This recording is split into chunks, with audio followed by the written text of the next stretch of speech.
He proposed to a poor waitress. Not knowing she was a billionaire's daughter, he got down on one knee right there on the worn-out wooden floor of a small-town diner. The other waitresses gasped. Customers turned. And the woman standing behind the counter, the girl who worked double shifts, who rode the bus home every night, froze as he opened a velvet ring box. What no one in that restaurant knew was that the man proposing to her believed he was rescuing her from poverty. But she wasn't poor. She was hiding. And by the time the truth came out, it would test not just their love but their character. Stay with me. Because what happened after that proposal changed 3 families forever. Who was she really? Why would the daughter of one of the wealthiest men in America choose to work as a waitress in a roadside diner? And why did she keep her identity secret even from the man she loved? Was his love genuine, or rooted in pride? And when the truth finally surfaced, would he still kneel? Or would he walk away? Before we go any deeper, let us know in the comments where you're watching from. We'd love to hear from you. And if you're new here, click on the subscribe button so you never miss any of our upcoming videos. Her name was Isabella Carter. Soft-spoken. Observant. Graceful in a way that didn't match her uniform. She never complained. She remembered customers' names. She asked about their families, their jobs, their dreams. And every Sunday, she sent half her paycheck home. But home wasn't a small apartment in a rundown neighborhood. Home was a 40-acre estate owned by her father, a self-made billionaire in manufacturing and energy. A man whose name appeared quietly on lists alongside families like the Waltons and the Rockefellers. A man who had built an empire from nothing, who had clawed his way up from poverty himself, and who believed in one principle above all others. If you want to inherit wealth, first learn to live without it. So Isabella left the estate at 25. No credit cards. No trust fund access. No security detail. No driver. No staff. Just her name, shortened to Bella. And a job at a diner called Rosie's on the outskirts of a town most people had never heard of.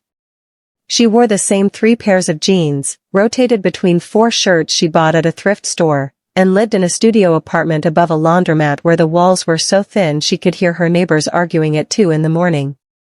She walked to work when the bus was late. She learned what it meant to count every dollar, to feel the weight of exhaustion after a 12-hour shift, to smile at customers who left no tip and still treat them with kindness. She learned what it felt like to have the heat shut off in winter because she miscalculated her budget. She learned what it meant to be invisible, to be overlooked, to be just another face in the crowd. And she never told anyone who she really was. But why? Why would someone walk away from everything? The answer goes back to when Bella was 19. She was a sophomore at an elite university, the kind where everyone came from money and no one questioned it. She had a boyfriend then. His name was Christopher. Tall, charming, from a good family. Not as wealthy as hers, but comfortable. They dated for 2 years. He told her he loved her. He talked about their future together. He introduced her to his parents. And then one night, at a charity gala her father hosted, Christopher overheard a conversation he wasn't supposed to hear. 2 businessmen discussing the Carter fortune. The exact numbers. The investments. The properties. The sheer magnitude of wealth that would one day pass to Isabella. Christopher's face changed when he heard those numbers. Bella saw it happen. She was standing across the room, and she watched the man she thought loved her do the math in his head. She watched him realize what being with her really meant. The next morning, Christopher proposed. He got down on one knee in her dorm room and pulled out a ring he clearly couldn't afford. And Bella said no. She knew. She saw it in his eyes. He wasn't proposing to her. He was proposing to her inheritance. When she confronted him, he denied it. He got angry. He said she was paranoid, ungrateful, that she didn't appreciate what he was offering her. But Bella had seen the truth. And it broke something inside her. Because of Christopher, who had known her for 2 years, who had held her when she cried, who had met her family and her friends. If he could be swayed by money, then who could she trust? How would she ever know if someone loved her or loved what she represented? That question haunted her for years. She graduated. She traveled. She dated cautiously, always wondering, always questioning. And then her father sat her down on her 25th birthday and made her an offer. Go live as someone ordinary. No money. No name. No privileges. Spend 2 years in the real world. Learn what most people experience every day. And if, at the end of those 2 years, you find someone who loves you without knowing who you are, then you'll know it's real.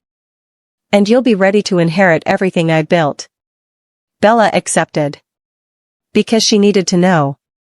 She needed to prove to herself that real love existed, that someone could see her, truly see her, without dollar signs clouding their vision. So she moved to a town 3 states away, took a job at Rosie's diner, and became invisible. The work was harder than anything she'd ever done. Her feet ached constantly. Her back hurt from carrying heavy trays. She burnt her hands on hot plates and her arms on the griddle. She dealt with rude customers, handsy drunks, and people who snapped their fingers at her like she was a servant. But she also met good people. Real people. Marie, the head waitress who was 56 and had worked at Rosie's for 30 years, who brought Bella homemade soup when she got sick. Tommy, the line cook who was saving up to open his own restaurant and who taught Bella how to make the perfect omelet. Sarah, the single mother who worked double shifts and still found time to ask Bella how she was doing. These people didn't care about her last name or her father's net worth. They cared about whether she showed up on time, whether she pulled her weight, whether she treated them with respect. And for the first time in her life, Bella felt like she belonged somewhere. Then Daniel walked in. It was a Tuesday afternoon. The lunch rush had just ended, and Bella was wiping down tables when the bell above the door chimed. He was alone. Tall, maybe 6 feet, with dark hair starting to gray at the temples. He wore a button-down shirt with the sleeves rolled up and carried a worn leather bag over his shoulder. He sat at the counter, ordered coffee and a turkey sandwich, and pulled out a stack of papers. Bella brought his order and noticed the papers were student essays. History essays, based on the topics she could see. "You're a teacher?" she asked. He looked up, surprised that she'd spoken to him. Most waitresses just dropped the food and moved on. "Yeah," he said. "High school. American history." She smiled. "That must be rewarding." He laughed, but it wasn't a happy sound. "Some days. Other days I wonder if they're listening at all." She refilled his coffee without being asked. "They're listening. They just might not show it until years later." He looked at her then, really looked at her. And something in his expression softened. "You sound like you know from experience." She shrugged. "I had a teacher once who changed my life. Didn't realize it until much later." He nodded slowly. "That's the hope, I guess. That it matters, even if we never know it." That was their first conversation. Daniel came back the next week. Same day, same time. He ordered the same thing and sat at the same spot at the counter. Bella served him again, and they talked a little longer this time. About books. About students. About the town. He told her his name. She told him hers, the shortened version. Just Bella. No last name offered. He didn't ask for one. The 3rd week, he brought her a book. "I thought you might like this," he said, almost shyly. "It's about a teacher in an inner-city school. Based on a true story." Bella took the book, touched by the gesture. "Thank you. I'll read it." And she did. She stayed up late that night, long after her shift ended, reading by the dim light in her apartment. And when she finished, she understood something about Daniel. He wasn't just a teacher doing a job. He believed in what he did. He believed that education could change lives, that every student mattered, that the work was worth doing even when it was hard. And that belief, that quiet dedication, it drew her to him in ways she hadn't expected. Over the next few months, they developed a routine. Daniel came in every Tuesday and Thursday. He'd sit at the counter, order his usual, and they'd talk. About everything and nothing.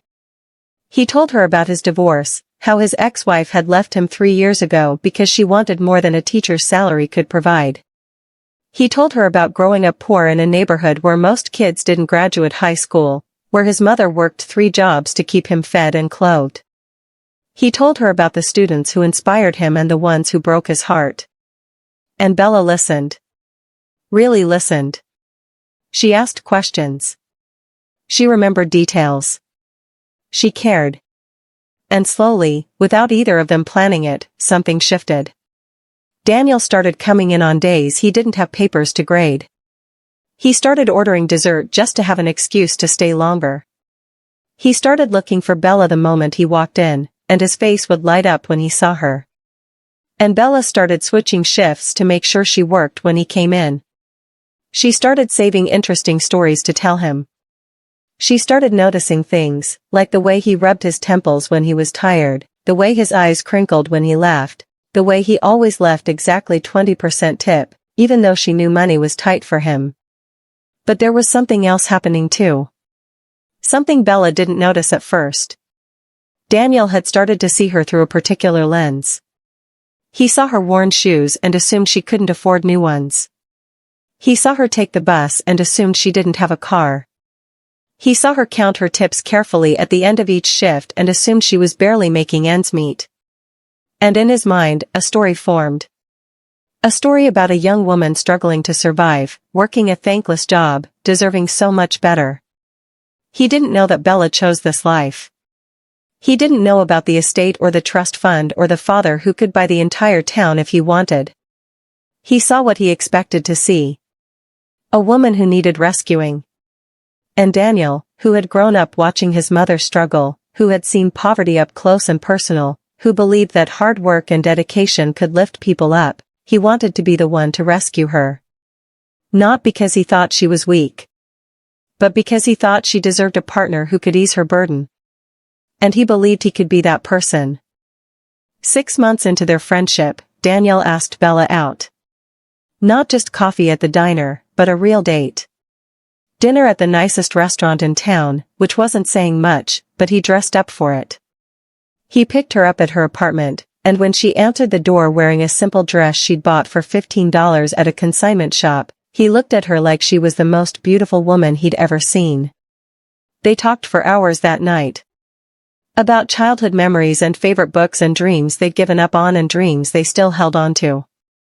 And when he drove her home, he walked her to her door and kissed her softly, carefully, like she was something precious. Bella felt something she hadn't felt in years. Hope. Hope that maybe, just maybe, she had found what she was looking for. Someone who could see past everything else and just see her. But she also felt something else. Doubt. Because every time Daniel insisted on paying for everything, every time he told her don't worry about it when she offered to split the bill, every time he suggested she should look for a better job or consider going back to school, she wondered. Did he love her? Or did he love the idea of saving her? She couldn't tell. And that uncertainty gnawed at her. They dated for 6 months. 6 months of dinners and movies and long walks and late-night conversations. 6 months of Daniel slowly, carefully, falling in love with a woman he thought he understood. And 6 months of Bella falling in love with a man while wondering if he would still love her if he knew the truth. She almost told him a dozen times. She'd open her mouth to say it.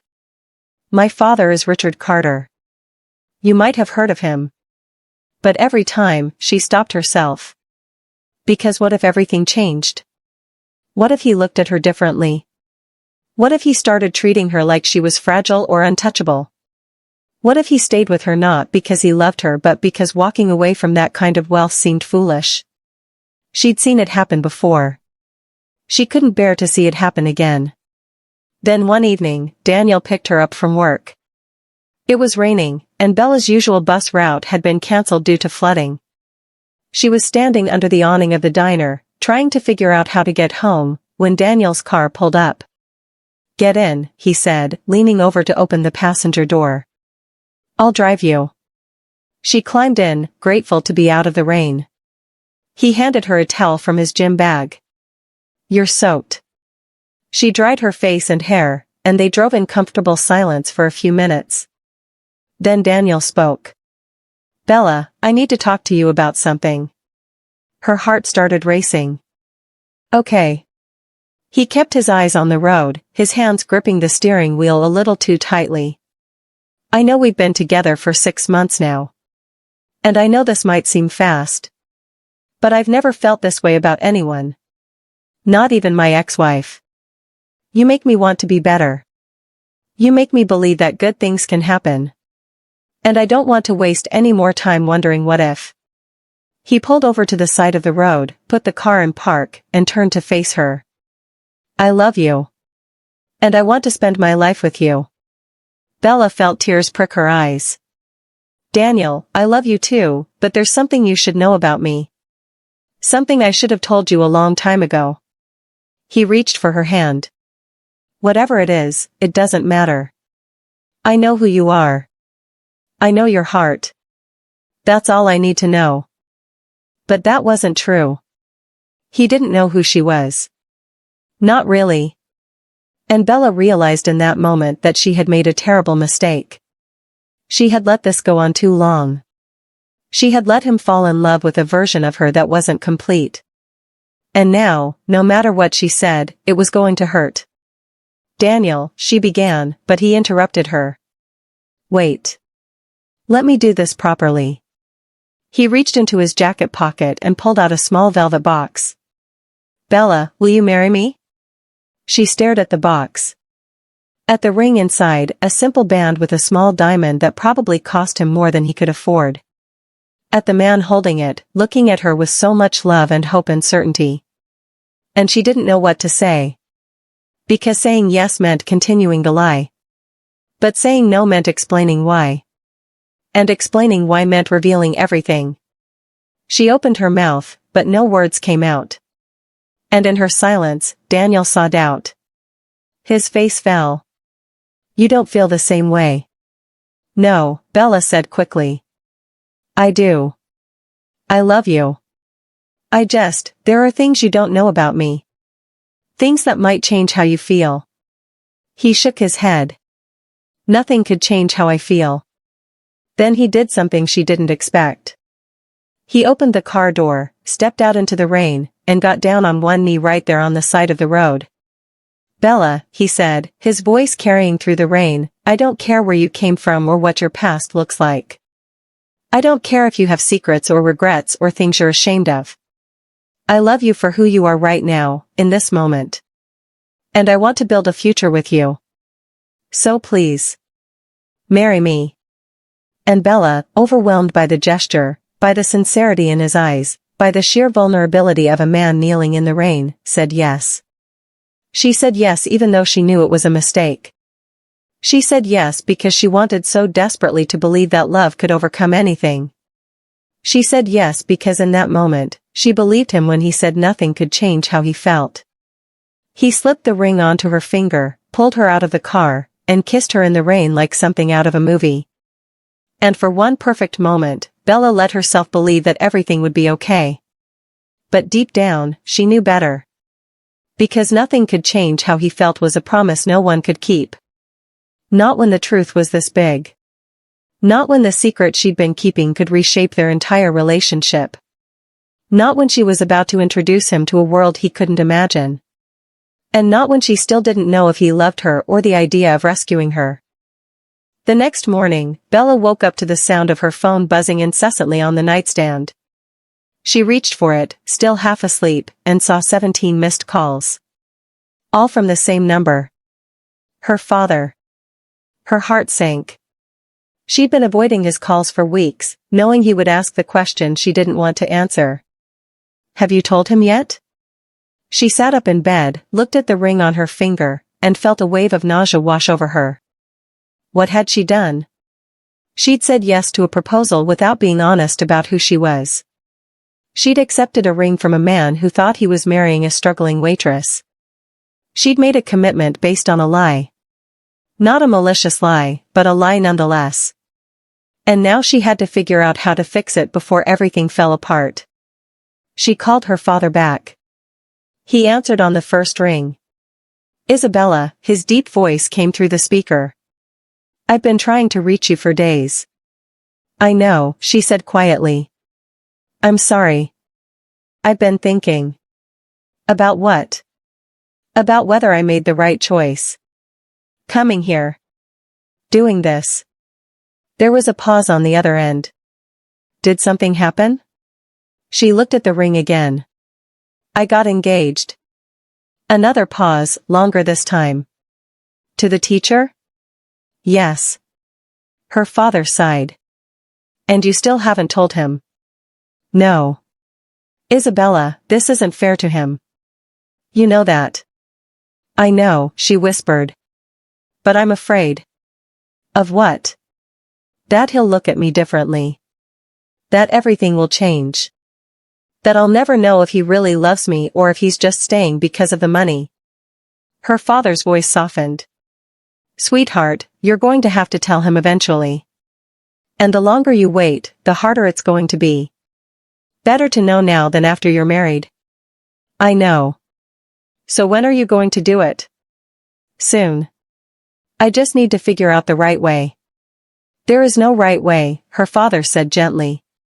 "There's just honest. And the longer you wait, the more it's going to feel like a betrayal when he finds out." Bella knew he was right. But knowing and doing were two different things. She spent the next week in a state of constant anxiety. At work, she dropped plates, mixed up orders, and forgot to smile at customers. Marie noticed. "Honey, you okay?" The older woman asked during a slow afternoon shift. "You've been off all week." Bella forced a smile. "I'm fine. Just tired." Marie gave her a look that said she didn't believe that for a second. "This about your man? The one who proposed? How did you know about that?" Marie laughed. "Baby, everyone knows.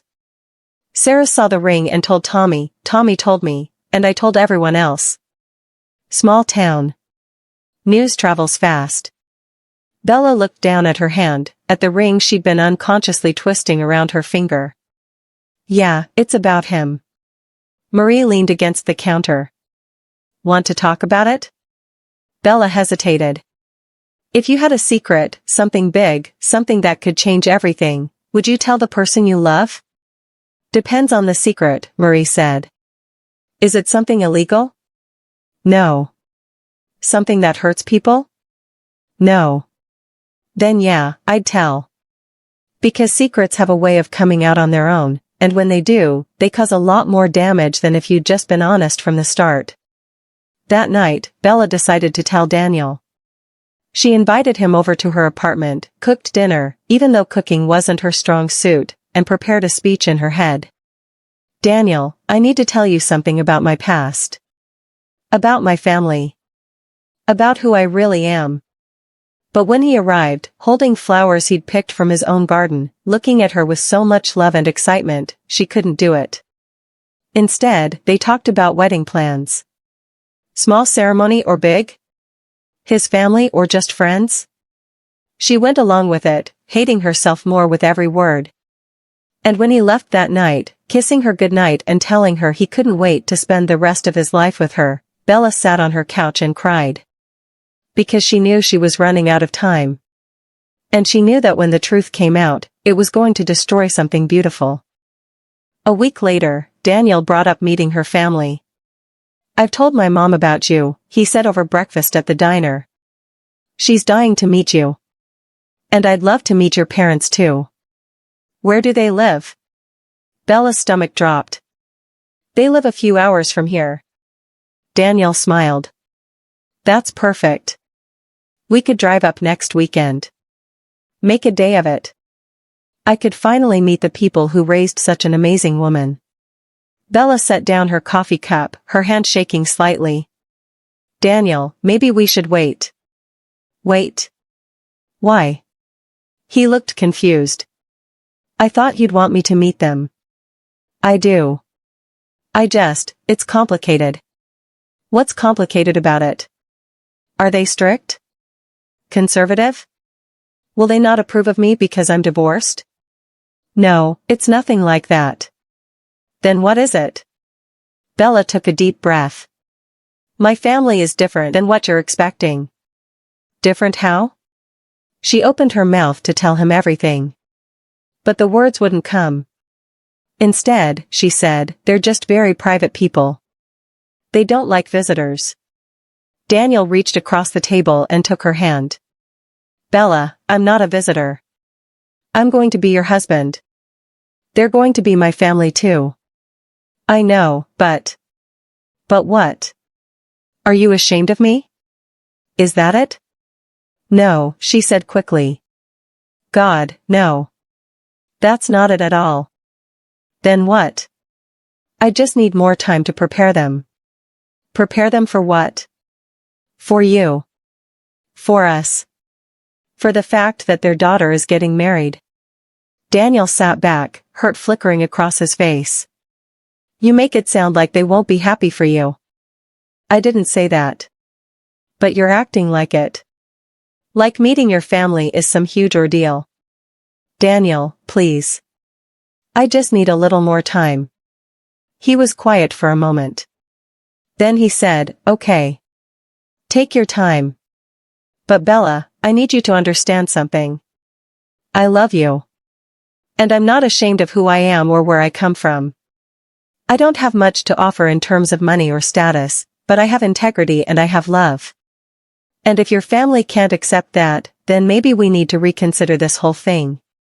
His words hit her like a punch to the gut. Because he thought she was ashamed of him. He thought her hesitation was about his background, his income, his status. And that couldn't be further from the truth. Daniel, wait, she said, but he was already standing up, pulling out his wallet to pay for breakfast. I have to get to school. I'll call you later. He kissed her cheek, but it felt different. Distant. And as she watched him leave the diner, Bella realized she'd made everything worse. She'd hurt him without meaning to. She'd created a problem that didn't exist. And all because she couldn't find the courage to tell him the truth. That night, she called her father again. I need your help. What happened? Daniel wants to meet you. And I don't know how to tell him who you are without ruining everything. Her father was quiet for a long moment. Then he said, Isabella, do you love this man? Yes. More than anything. And do you believe he loves you? I think so. But I'm not sure if he loves me or the version of me he's created in his head. Her father sighed. There's only one way to find out. Invite him to dinner. Here. At the house. Let him see everything. And then you'll know. Dad, I can't just spring this on him. Why not? You've been springing a false version of yourself on him for months. At least this way, you're being honest. But what if he can't handle it? What if he walks away? Then he walks away, her father said firmly. And as much as that will hurt, it's better than building a marriage on a foundation of lies. Better to know now than 5 years from now when you have children and a life together and the truth comes out anyway. Because it will come out, Isabella. Secrets always do.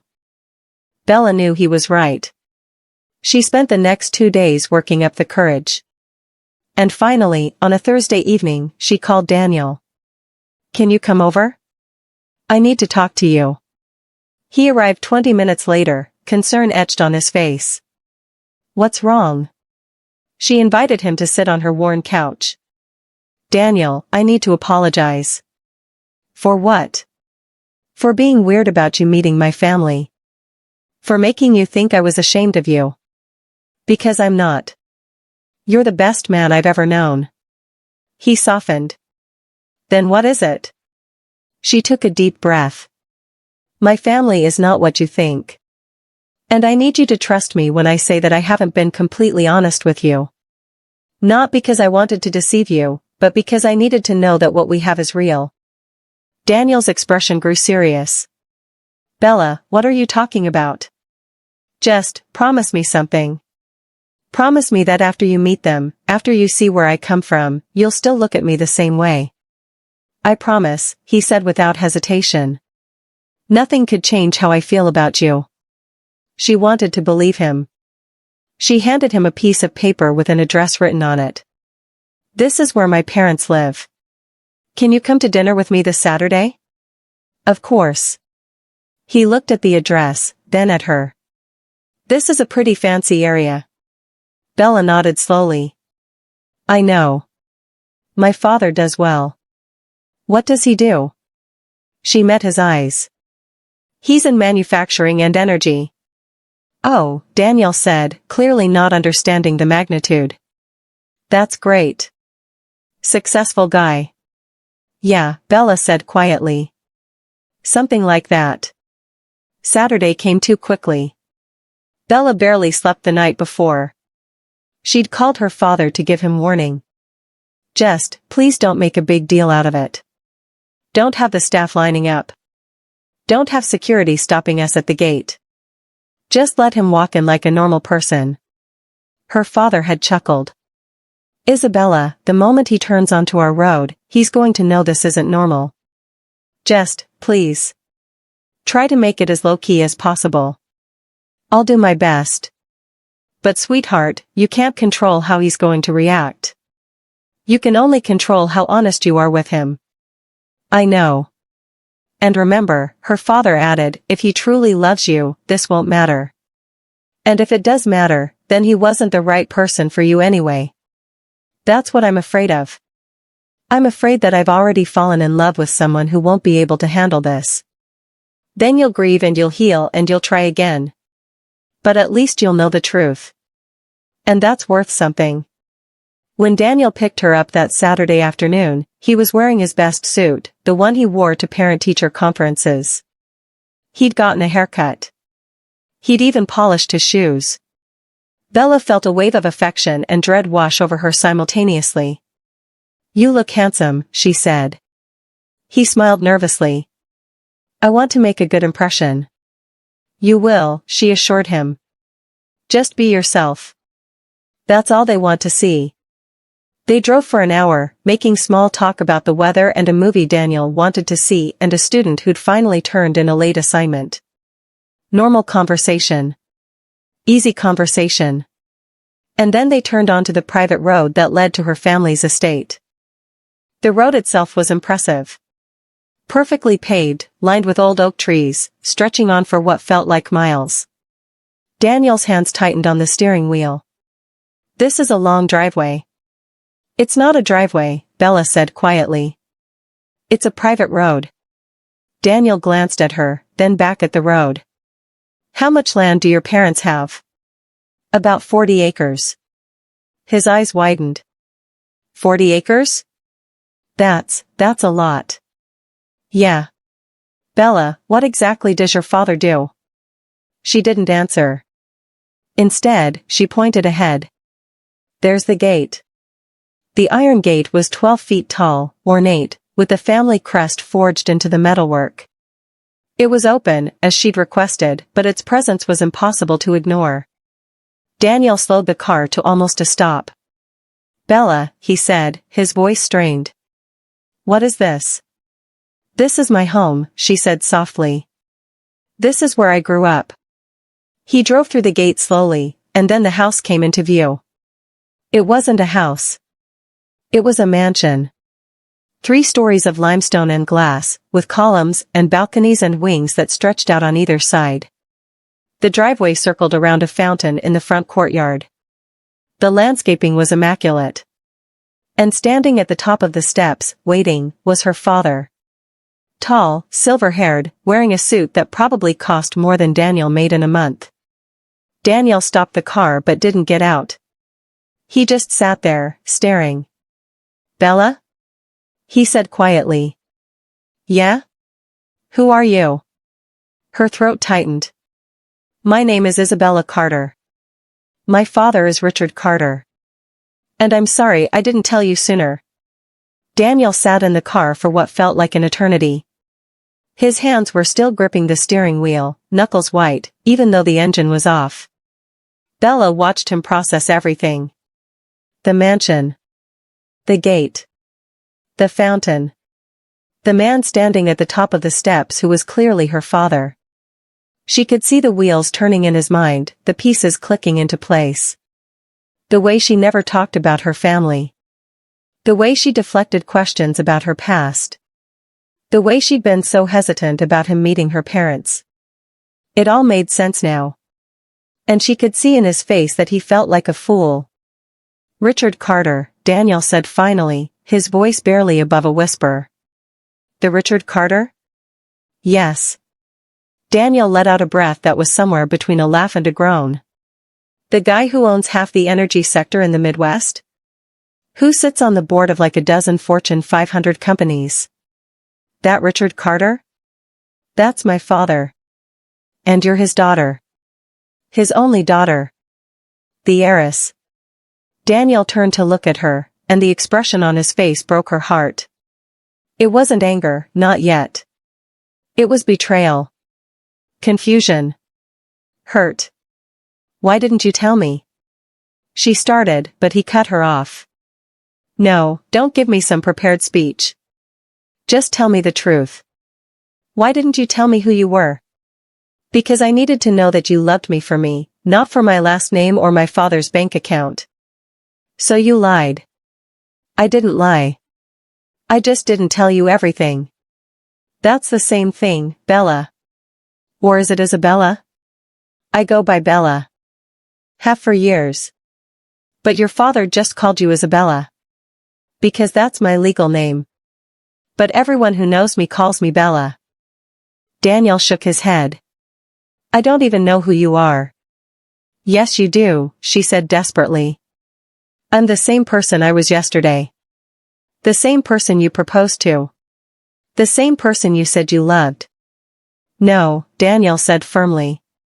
You're not. Because the person I proposed to was a waitress struggling to make ends meet. The person I proposed to took the bus because she couldn't afford a car. The person I proposed to counted her tips because every dollar mattered. But that person doesn't exist, does she? She was just a role you were playing. That's not fair, Bella said, tears starting to form. I worked at that diner because I wanted to. Because I needed to understand what real life was like for most people. Because my father insisted that before I inherit anything, I needed to know what it felt like to live without privilege. So yes, I worked. Yes, I struggled. Yes, every dollar mattered because I was living on what I made. But that doesn't mean I was lying about who I am. You were lying about everything, Daniel said, his voice rising. Every time I worried about you taking the bus in the dark. Every time I tried to help you. Every time I felt like I needed to protect you or provide for you. You just let me believe you needed those things when you didn't. I let you believe it because I wanted to see who you were when you thought I had nothing. Daniel stared at her. That's manipulative. That's a test I never agreed to take. You're right, Bella said quietly. And I'm sorry. But can you honestly tell me that if I'd introduced myself as Isabella Carter, daughter of Richard Carter, heir to $1 billion fortune, you would have treated me the same way? Would you have fallen in love with me the same way? Or would you have seen me differently? I don't know, Daniel admitted. But I deserved the chance to find out. I deserved honesty. 3, you're right, Bella said again. You did. And I was wrong to keep this from you. But Daniel, everything between us, all the conversations we had, all the feelings I shared, all the time we spent together, that was real. I wasn't pretending to care about you. I wasn't pretending to love you. That was the only real thing in all of this. Daniel looked away from her, out toward the mansion where her father was still waiting. I need a minute. Take all the time you need. But can I ask you something first? What? If you had known from the beginning, would you have still asked me out? Would you have still fallen in love with me? Or would you have been too intimidated? Too worried about what people would think? Too concerned about the power imbalance? Daniel didn't answer. Because he didn't know. And that silence was answer enough. After a long moment, Daniel opened the car door. I came here to meet your family. So let's meet your family. They walked up the steps together, but there was distance between them now. A gulf that hadn't existed an hour ago. Richard Carter extended his hand to Daniel. Mr. Reed, I presume. It's a pleasure to meet you. My daughter speaks very highly of you. Daniel shook his hand, trying not to let his discomfort show. Mr. Carter. Thank you for having me. Please, call me Richard. And welcome to our home. He gestured toward the door. Shall we? Inside was even more impressive than outside. The foyer alone was bigger than Daniel's entire apartment. Marble floors. A grand staircase. Artwork that looked like it belonged in a museum. Staff members moved quietly in the background, and Daniel realized with growing discomfort that this was Bella's normal. This was the world she came from. And he was so far out of his depth he didn't even know which way was up. They were led to a sitting room where Bella's mother was waiting. Catherine Carter was elegant in the way only truly wealthy people could be. Not showy, but refined. She wore a simple dress that probably cost thousands of dollars and jewelry that was understated but clearly valuable. She greeted Daniel warmly, but her eyes were assessing him. Measuring him. Trying to figure out what kind of man her daughter had brought home. Dinner was served in a dining room that could have seated 20 people. The table was set with china and crystal that made Daniel afraid to touch anything. The meal was prepared by a private chef and served by staff who appeared and disappeared like ghosts. And through it all, Richard Carter asked Daniel questions. About his teaching. His philosophy on education. His background. His family. His plans for the future. They were polite questions, but Daniel knew he was being evaluated. He was being tested just as surely as Bella had tested him. And he had no idea if he was passing or failing. Midway through the meal, Richard asked the question Daniel had been dreading. So, Mr. Reed. Daniel. My daughter tells me you proposed to her. Congratulations. Thank you, sir. And you did this knowing she worked as a waitress? Believing she came from modest means? Yes, sir. May I ask why? Daniel set down his fork. Because I love her. Because she's kind and intelligent and sees the world in a way that makes me want to be better. Because when I'm with her, I feel like I'm the best version of myself. Richard nodded slowly. And now? Now what? Now that you know she's not a struggling waitress. Now that you know she comes from, shall we say, considerable wealth. Does that change how you feel?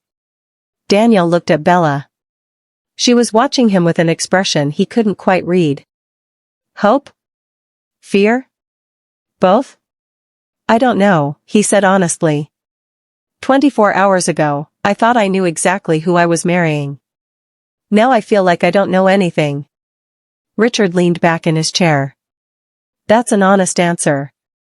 I appreciate that. Can I tell you something, Daniel? Of course. When I built this company, when I made my first million, then my first 100 million, then my first billion, I learned something important. Money doesn't change who you are. It reveals who you are. People who are generous become more generous. People who are cruel become more cruel. People who are insecure become more insecure. The money just amplifies what was already there. Daniel wasn't sure where this was going. I'm not sure I understand, sir. What I mean is this. Your relationship with my daughter, up until this point, was based on who you both are at your core. You didn't know about her wealth, so you treated her based on her character. And she, living without access to her trust fund, had to be herself without the buffer of money. What you built together was real because it was built on truth, even if not all the facts were on the table. But now comes the real test. Now that you know the truth, will it reveal something in you that wasn't visible before? Will you become resentful that she tested you? Will you become intimidated by the wealth? Will you start to question your own worth? Or will you continue to see her the way you saw her before, as a woman worthy of love regardless of her bank account? Daniel felt like he'd been punched in the gut. Because Richard was right. This was the real test. Not whether he could love a poor waitress, but whether he could love a wealthy heiress without letting it change who he was. After dinner, Bella's mother suggested that Bella show Daniel the grounds. "I think you two could use some time alone," she said kindly. They walked out onto the terrace and down toward the gardens in silence. The sun was setting, casting long shadows across the perfectly manicured lawns. Finally, Daniel spoke. "This is a lot to process." "I know. Did you grow up here? In this house?" "Yes." "What was that like?" "Lonely," Bella said quietly. "You're surrounded by everything money can buy, but you never know if people like you for you or for what you represent." "Must have been hard." "It was. That's why I left. That's why I wanted to live differently. I needed to know what it felt like to be ordinary." "And? Did it feel good? Being ordinary?" "The best parts weren't about being ordinary," Bella said. "They were about being seen. At the diner, I was just Bella. Just a person. And when you fell in love with me, I knew it was because of who I am, not what I have." "But you took away my choice," Daniel said. "You took away my ability to decide if I could handle this." "What if I can't? What if knowing this changes everything?" "Then it changes everything," Bella said, tears streaming down her face now. "And I lose you. And I'll have to live with that. But at least I'll know the truth. That what we had was real, even if it couldn't survive reality." They stood in the garden, two people who loved each other, separated by a secret that had finally been revealed. And Daniel realized something. He was angry. Not just hurt, but angry. Angry that she'd tested him without his knowledge.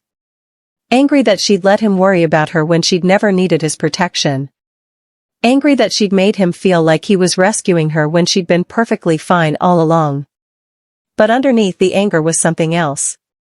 Fear. Fear that he wasn't enough for this world. That he'd never fit into her life. That the gap between a high school teacher and an heiress was too wide to bridge. And he didn't know which emotion was stronger. "I need some time," he said finally. "Time to think. To process all of this." "I understand." "How much time?" "I don't know," he said honestly. "Maybe a few days. Maybe longer." Bella nodded, wrapping her arms around herself. "Take all the time you need." "But Daniel?" "Yeah? I meant what I said. I love you. Not your money. Not your father's empire. You. The man who comes into the diner every Tuesday and Thursday. The man who grades papers at the counter and leaves 20% tips even when you can barely afford it. The man who believes teaching matters. That's who I fell in love with. And I hope you can forgive me for not being honest sooner." Daniel wanted to say something. Wanted to tell her he forgave her.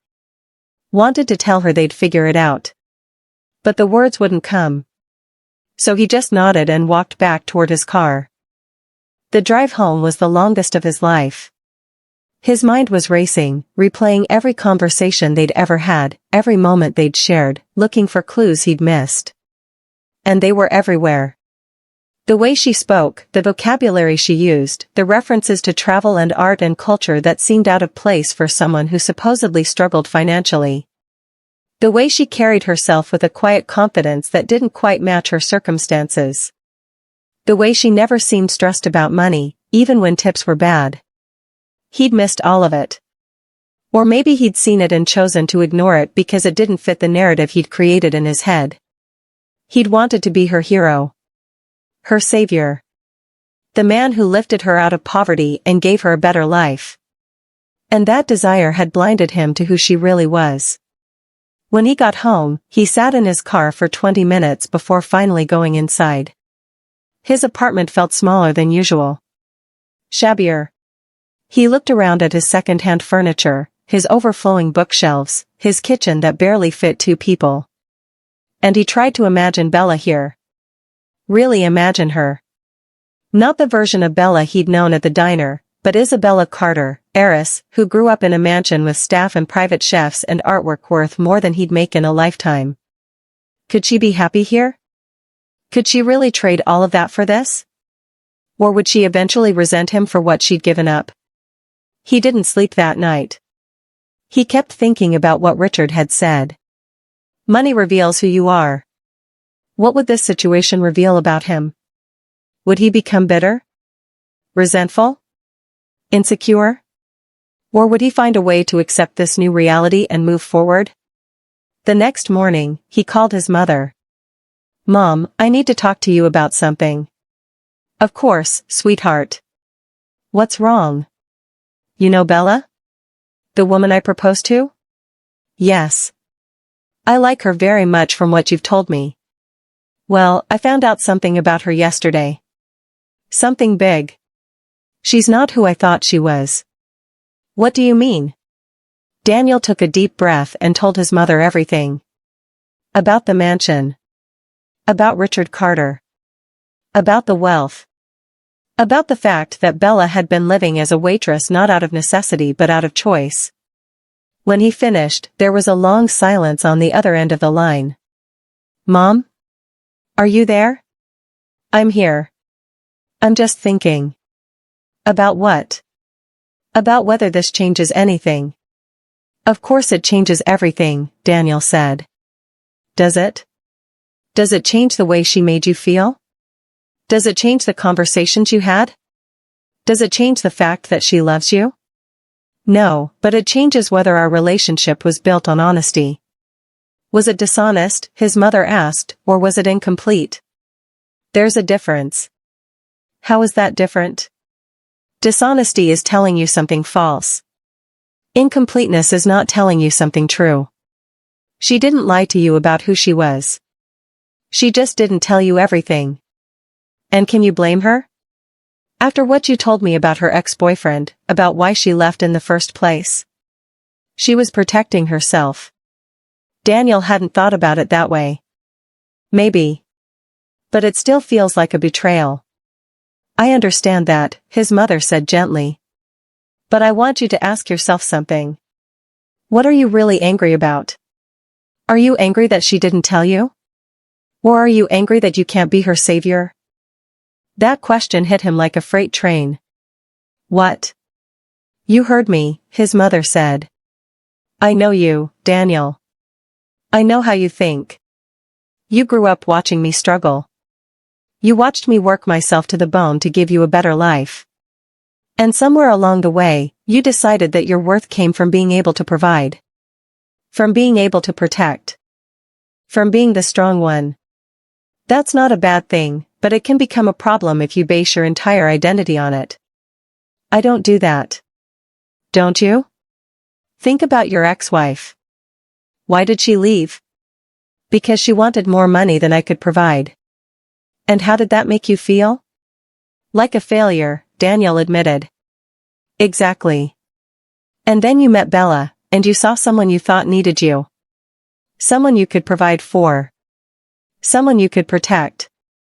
And it felt good to be needed that way. But now you've learned that she doesn't need you in the way you thought. She doesn't need your money. She doesn't need your protection. She doesn't need you to save her.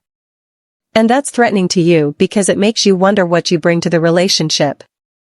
Mom, I have to go, Daniel said abruptly. He couldn't handle this conversation. Not right now. But his mother's words stayed with him. Was she right? Was his anger really about Bella's deception? Or was it about his own insecurity? He spent the next 3 days avoiding Bella's calls. She texted him, asking if they could talk. He responded with short messages. I need more time. I'm not ready yet. And each message made him feel worse because he could hear the hurt in her words even through text. On the fourth day, he went to the diner. Not because he'd decided what to do, but because he needed to see her. To talk to her in the place where they'd first met. Where everything had started. She was there, working her shift just like always. When she saw him, her face lit up for just a second before she remembered they were in a complicated place. She walked over to where he'd sat down at the counter. "Coffee?" she asked softly. "Please." She poured him a cup, and for a moment, it felt like old times. Like nothing had changed. But everything had changed. "Can we talk?" Daniel asked. Bella glanced around the diner. It was a slow afternoon. Only 2 other customers. She nodded to Marie, who waved her off. "I've got it," Marie said. "Take your break." They went outside to the small parking lot behind the diner. The same place where Daniel used to wait for her when her shift ended late. The same place where he'd first kissed her. "Bella, I've been thinking a lot about what happened," Daniel started. "I've been angry. I've been hurt. I've felt betrayed. And I think you understand why." "I do," Bella said. "And I'm sorry. I should have told you sooner. I know that now. But I need you to understand something too. I didn't keep this from you because I didn't trust you. I kept it from you because I've been hurt before. Badly. And I needed to know that you could love me without any ulterior motives." "I understand that," Daniel said. "But what you did, testing me like that, it makes me feel like you never really trusted me at all." "That's not true. If I didn't trust you, I wouldn't have said yes when you proposed. I wouldn't have brought you to meet my parents. I wouldn't be standing here right now trying to fix this." Daniel ran his hand through his hair. "I don't know if I can do this, Bella. This world you come from. I don't fit there. I'll never fit there." "I don't need you to fit there," Bella said. "I left that world, remember? I chose to be here. I chose this life. I chose you. But it's not that simple, is it? You can leave whenever you want. You can slum it at the diner for a few years and then go back to your mansion and your trust fund and your life of privilege. But this is my real life. This is all I have. And I can't compete with that."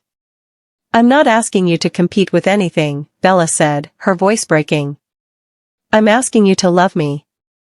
That's it. Just love me."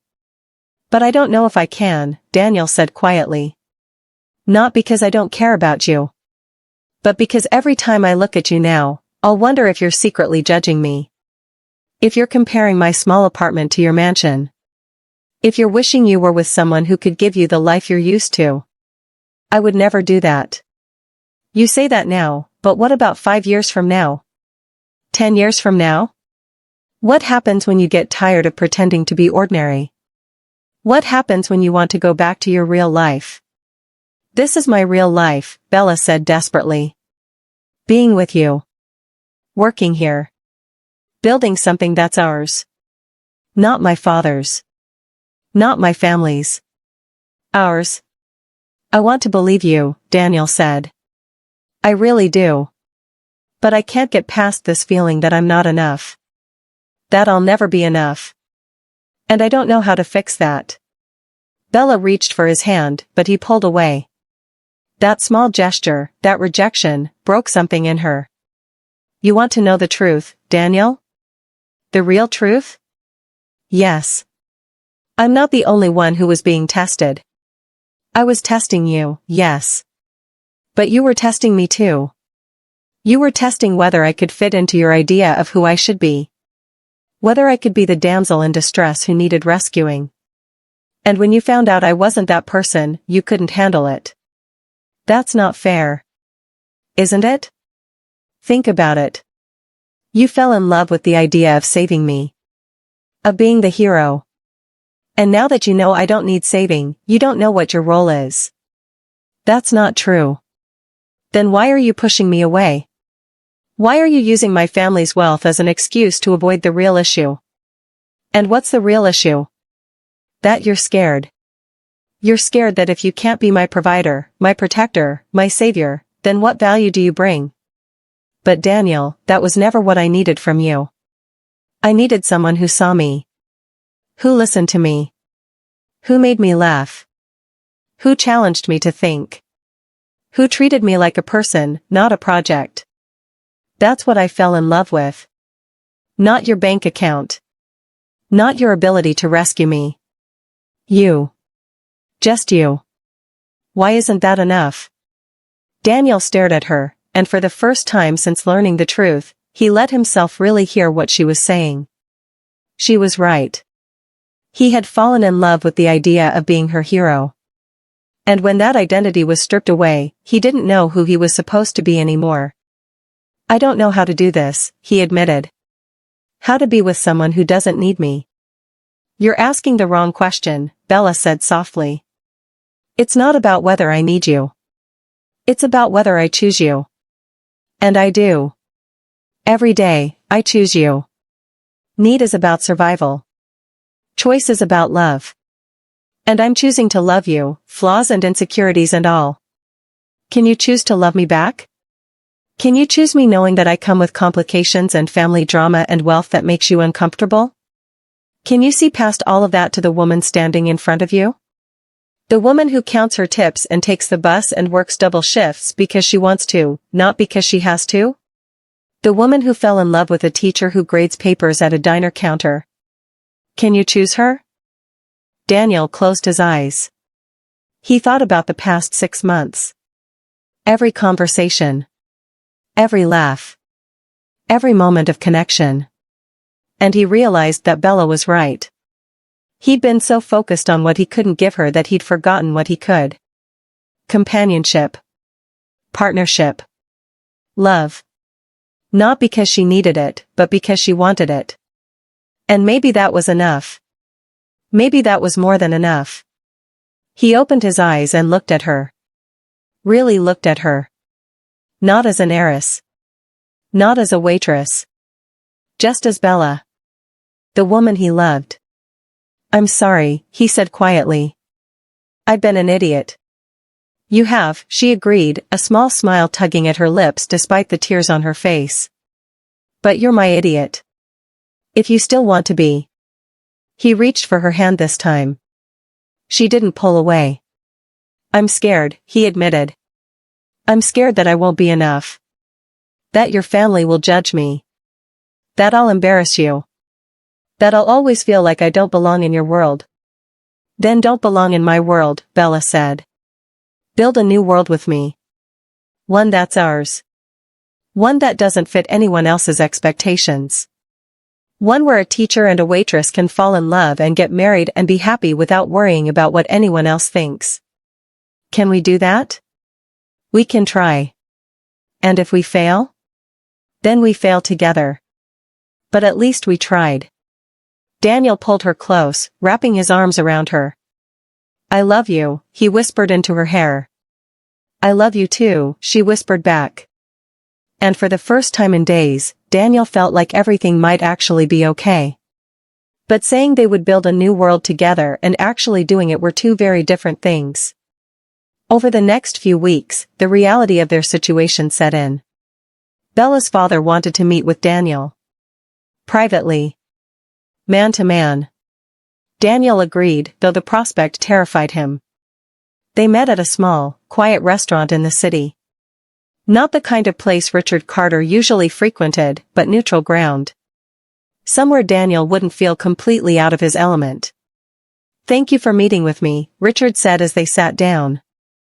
Of course, sir. Richard smiled slightly. You can drop the sir. We're going to be family, after all. Assuming you still want to marry my daughter. I do, Daniel said firmly. I love her. I'm glad to hear that, Richard said. Because I need to be honest with you about something. This isn't going to be easy. What isn't? Being married to Isabella. Being part of this family. You're going to face scrutiny from people who think you're after her money. You're going to be invited to events where you don't know anyone and don't understand the social dynamics. You're going to overhear conversations about investments and mergers and board meetings that might as well be in a foreign language. And through all of it, you're going to have to decide who you are and who you want to be. Daniel listened carefully. Are you trying to talk me out of marrying her? No, Richard said. I'm trying to prepare you. Because if you go into this thinking that love is enough, you're going to be disappointed. Love is essential, but it's not sufficient. You need communication. You need boundaries. You need a thick skin. And most importantly, you need to know your own worth independent of her wealth. I'm working on that, Daniel admitted. Good, Richard said. Because here's what I've learned over the years. The people who marry into wealth fall into one of three categories. The opportunists who are just here for the money. They don't last because eventually, they get found out. The intimidated ones who feel so overwhelmed by the wealth that they lose themselves. They become shadows of their spouses, never voicing their own opinions, always deferring. Those marriages survive sometimes, but they're not happy. And then there are the partners. The people who see the money for what it is, a tool, a resource, sometimes a burden, but not an identity. They maintain their sense of self. They contribute to the relationship in ways that have nothing to do with finances. They don't try to compete with the wealth, but they don't let it diminish them either.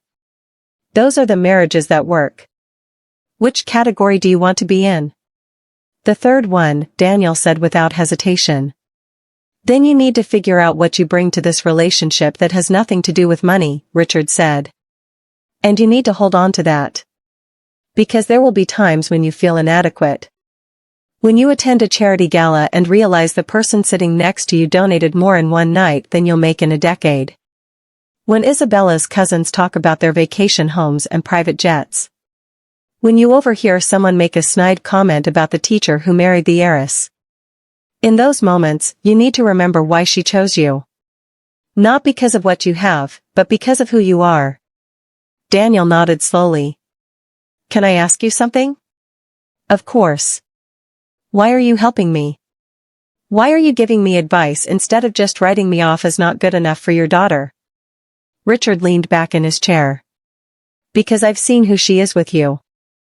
And I've seen who she was before. Before she met me? Before she left. When she was here, surrounded by wealth and privilege and people who only wanted to be close to her because of her last name, she was miserable. She smiled at the right times, said the right things, attended the right events. But there was no light in her eyes. No joy. And then she left. And when I saw her again, after months of working at that diner, there was something different about her. She was tired, yes. Her hands were rough from work. But she was happy. She'd found something real. And then she met you. And the way she talked about you, the way her whole face lit up when she said your name, that's when I knew. This was what she'd been searching for. Someone who saw her. Not the Carter name. Not the trust fund. Just her. So no, I'm not going to write you off. Because you've given my daughter something I never could. The freedom to be herself. Daniel felt emotion tighten his throat. Thank you, sir. Richard. Thank you, Richard. But, and Richard's tone became more serious, I need you to understand something else. If you hurt her, if you let your own insecurities poison this relationship, if you walk away because it gets too hard, I will never forgive you. Not because of the money. But because she's my daughter. And she's already been hurt once by someone who claimed to love her but really loved what she represented. I can't watch that happen again. I won't hurt her, Daniel said. Not intentionally. Good, Richard said. Then we understand each other. They finished their meal, and as they were leaving, Richard said one more thing. Daniel?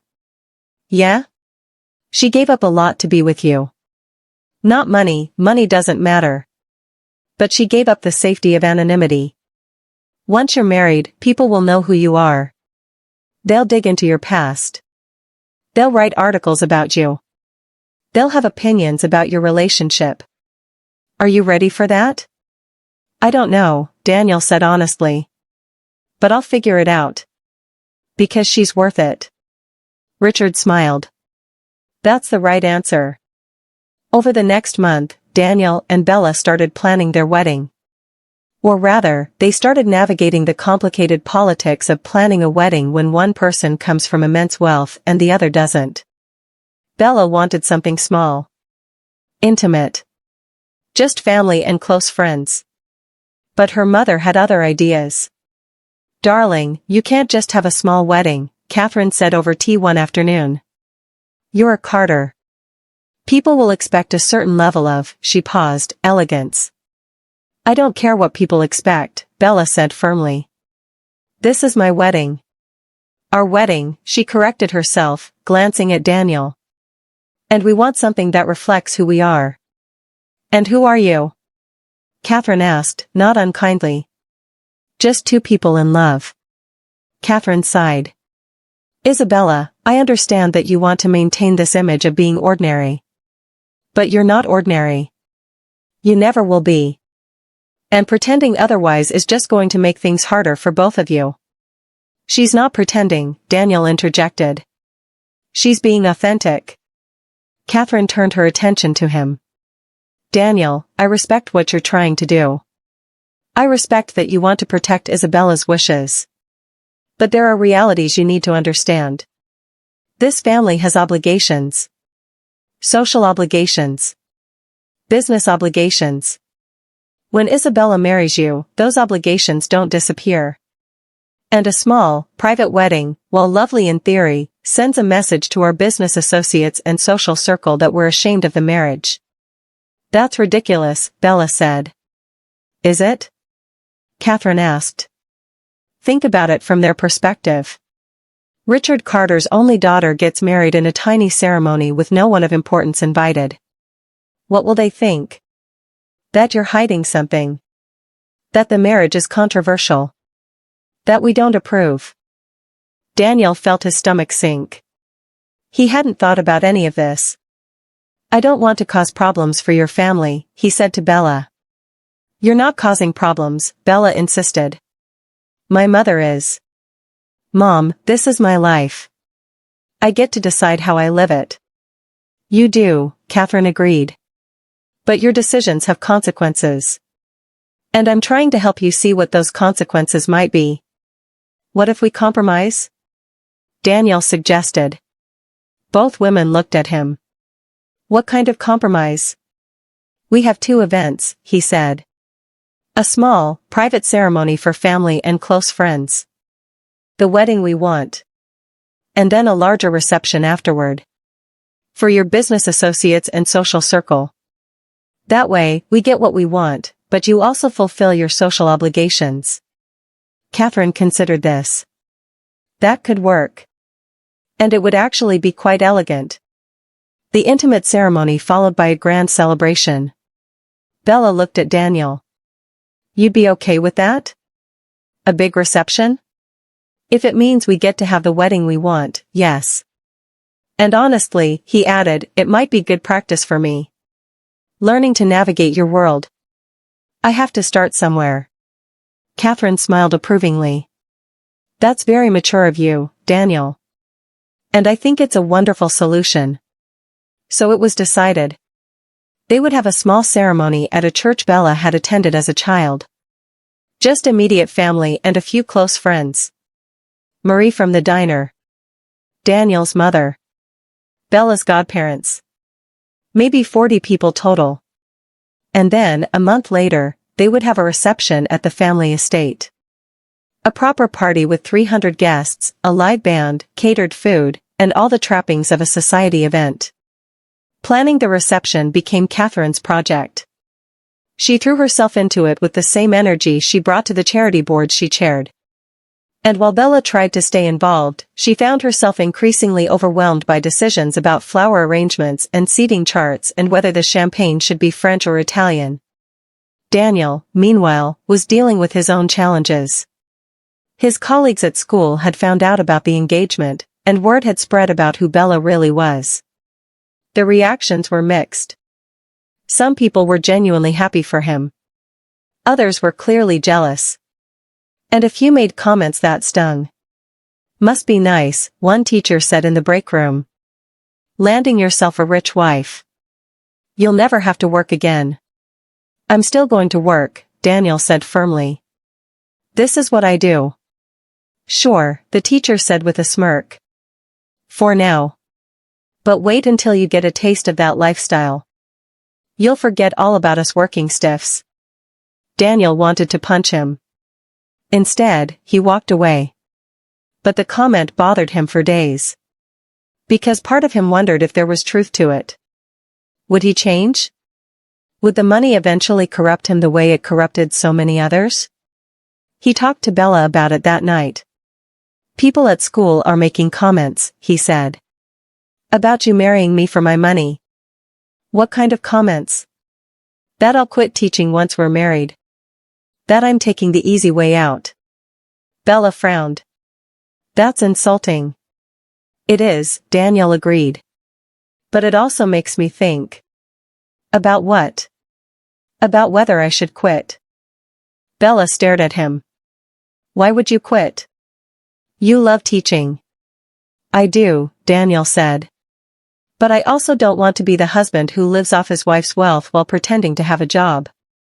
If we're going to do this, if we're going to build a life together, maybe I should find something else. Something that pays better. Something that makes me feel like I'm contributing. You are contributing, Bella said. You're shaping young minds. You're making a difference in students' lives. That has value even if it doesn't come with a big paycheck. But it feels unequal, Daniel said. You have all this wealth, and I'm barely scraping by on a teacher's salary. So what? We pool our resources, and suddenly I'm living a life I didn't earn. Bella took his hands in hers. Listen to me. I fell in love with a teacher. A man who chose a career that matters over a career that pays. If you quit teaching to try to, I don't know, make more money or feel more equal, you'd be changing the very thing I love about you. Your integrity.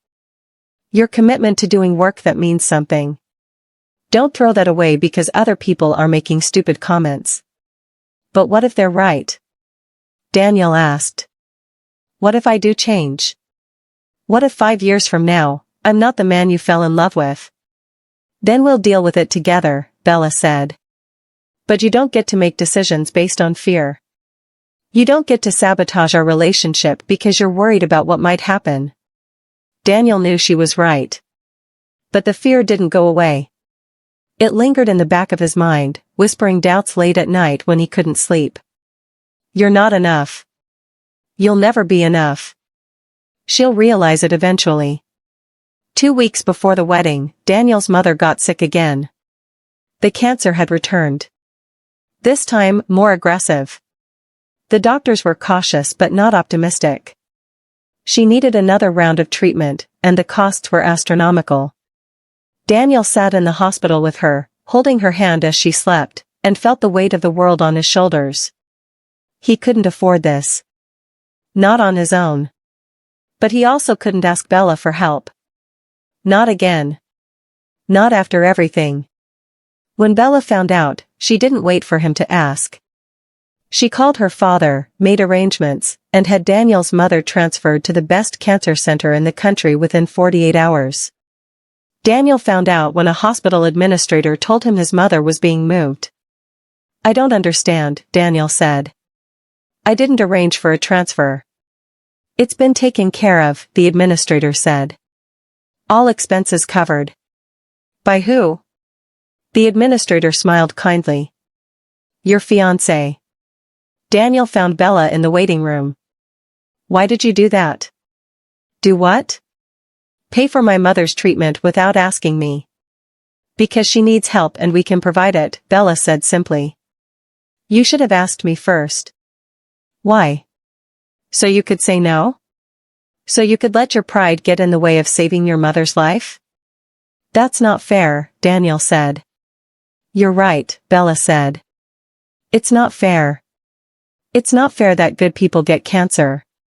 It's not fair that healthcare costs so much that people have to choose between treatment and bankruptcy. It's not fair that you're in this position. But we can make it a little less unfair, and I'm not going to apologize for that. Daniel sat down heavily in one of the plastic waiting room chairs. I don't know how to do this. How to be the person who needs help. It goes against everything I was raised to believe. I know, Bella said softly, sitting beside him. But here's the thing about being a partner, about being married. You don't have to do everything alone anymore. You have someone in your corner. Someone who wants to help carry the weight. And yes, in this case, I have resources that make helping easier. But even if I didn't, I'd still want to help. Because your mother is going to be my family too. And we take care of family. Daniel felt tears prick his eyes. Thank you. You're welcome. But Daniel? Yeah? This doesn't make you less of a man. It doesn't make you weak or inadequate. It makes you human. And it makes you part of a team. Our team. He nodded, not trusting himself to speak. They sat together in that waiting room, hands clasped, and Daniel realized something. Accepting help wasn't weakness. Fighting against help when it was freely given, that was weakness. That was ego. And if he was going to make this marriage work, he needed to let go of his ego. The wedding day arrived faster than either of them expected. The small ceremony was everything they'd hoped for. Simple, heartfelt, filled with people who genuinely cared about them. Marie from the diner cried through the entire ceremony. Daniel's mother, still weak from treatment but determined to be there, sat in the front row beaming. Bella's father walked her down the aisle, and when he placed her hand in Daniel's, he whispered something only Daniel could hear. Take care of her. Always. I will, Daniel promised. The vows they wrote themselves. Daniel spoke about finding light in unexpected places, about learning that strength comes not from what you can provide but from who you choose to be. Bella spoke about the courage it takes to be seen, about finding someone who looks past everything else to see the person underneath. There wasn't a dry eye in the church. When the officiant pronounced them husband and wife, when Daniel kissed Bella for the first time as her husband, the small gathering erupted in applause. And for that moment, everything else fell away. The wealth. The expectations. The fear. It was just two people who loved each other, committing to build a life together. The reception a month later was a different story entirely. 300 guests, most of whom Daniel had never met. Business associates of Richard's. Catherine's charity board friends. Distant relatives. Politicians. CEOs. People whose net worth could fund a small country. Daniel wore a tuxedo that cost more than his first car. Bella wore a designer gown that had been custom-made over 6 months. They greeted guests in a receiving line that seemed to stretch on forever. Congratulations. Thank you for coming. Yes, we're very happy. It was exhausting. Midway through the evening, Daniel escaped to the terrace. He needed air.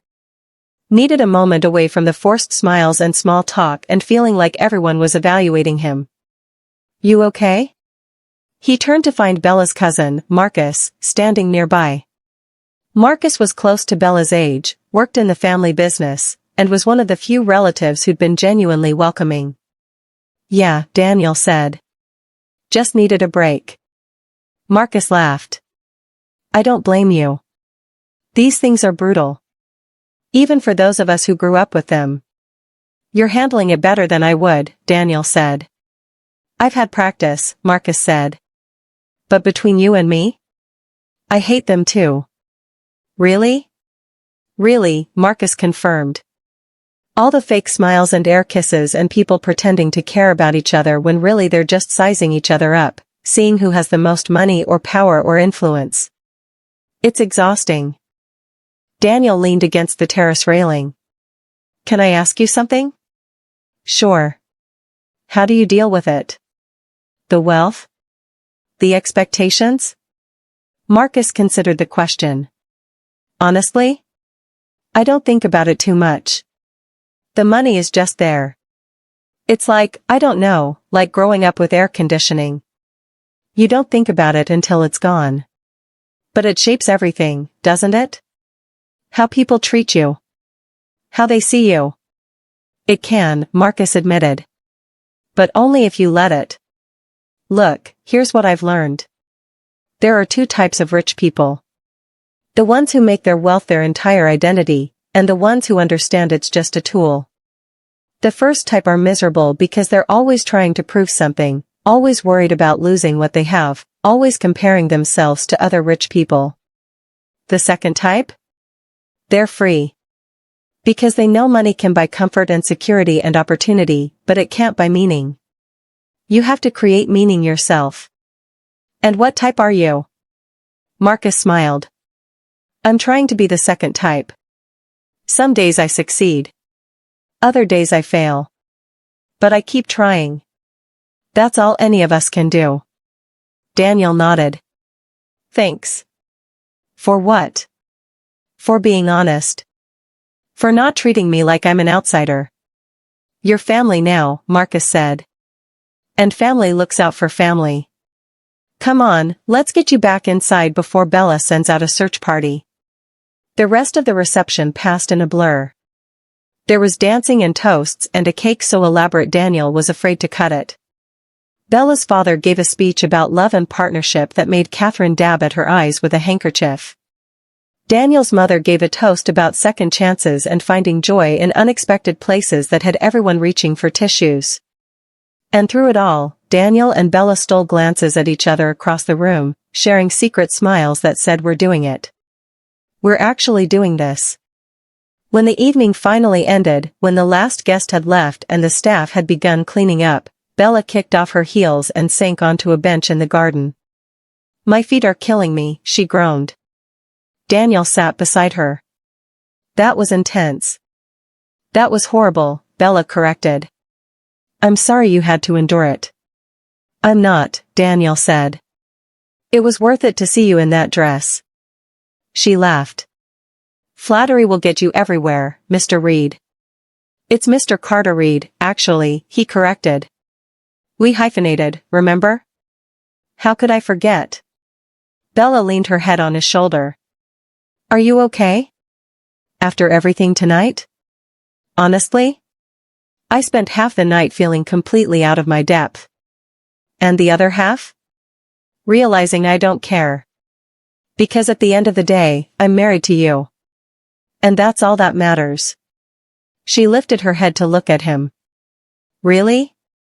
Really, he confirmed. All those people in there, their opinions, their judgments, their expectations, none of it matters. What matters is this. Us. Building a life that makes sense to us, not them. They sat in comfortable silence for a moment. Then Bella said, I'm proud of you, you know. For what? For handling all of this with grace. For not running away when things got complicated. For choosing to stay even when it would have been easier to leave. Daniel kissed her forehead. I'm proud of you too. For having the courage to leave all this behind to find something real. For trusting me with your truth. For building a life on your own terms. They sat together in that garden, two people from vastly different worlds who'd somehow found each other and decided to create a world of their own. And as the stars came out above them, Daniel realized something. This was just the beginning. The real work of building a marriage, of navigating two families, two worlds, two sets of expectations, that was all ahead of them. But for the first time since learning who Bella really was, he felt ready for it. Not because he had all the answers. But because he had a partner. Someone who would walk beside him through whatever came next. And that was enough. The honeymoon was Bella's gift to Daniel. 2 weeks in Italy. She'd arranged everything, first-class flights, 5-star hotels, private tours. And while Daniel's first instinct was to protest the extravagance, he stopped himself. Because he remembered what Bella had said. We're a team. Sometimes she'd contribute resources. Sometimes he'd contribute skills or knowledge or emotional support. It didn't have to be equal in every moment. It just had to balance out over time. So he let himself enjoy it. The winding streets of Rome. The canals of Venice.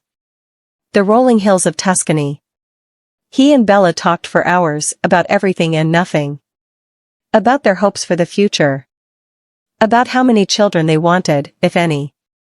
About where they would live and how they would balance his career with her family obligations. And slowly, they started to figure it out. They would keep Daniel's apartment for now. Bella wanted to prove to herself, and to Daniel, that she could be happy in a small space. That she didn't need the mansion or the staff or the luxury. But they would also accept help when they needed it. They wouldn't let pride stand in the way of practicality. Daniel would keep teaching. That was non-negotiable. It was part of who he was, and Bella had fallen in love with that person. But he would also take on a role with the family foundation. Not a paid position, but a way to contribute. To help direct resources toward causes he cared about, like education and literacy and support for low-income families. It was a compromise that satisfied both of them. Bella would continue working at the diner for now. Not forever, but long enough to finish what she'd started. To prove to herself that she hadn't just been playing at being ordinary. That the friendships she'd made and the lessons she'd learned were real. And then, eventually, she'd transition to working with the foundation full-time. Using her privilege and resources to make a real difference in the world. They would attend family events when necessary. They would fulfill social obligations. But they would also set boundaries. They would say no when something didn't align with their values. They would build a life that felt authentic, even if it looked different from what either of their families expected. And most importantly, they would keep talking. Keep being honest. Keep working through the hard stuff instead of avoiding it. One night, sitting on a terrace overlooking the Mediterranean, Daniel said, "I think we're going to be okay." Bella smiled. "You think?" "I know," he corrected himself. "We're going to have hard days. We're going to argue. We're going to face challenges I can't even imagine. But we're going to be okay because we chose each other. And we keep choosing each other every day. That's the secret, isn't it?" Bella said. "Not the grand gesture or the perfect moment. Just the daily decision to stay. To fight for this. To not give up when it gets hard." "Yeah," Daniel agreed. "That's the secret." They clinked their wine glasses together, toasting to the life they were building.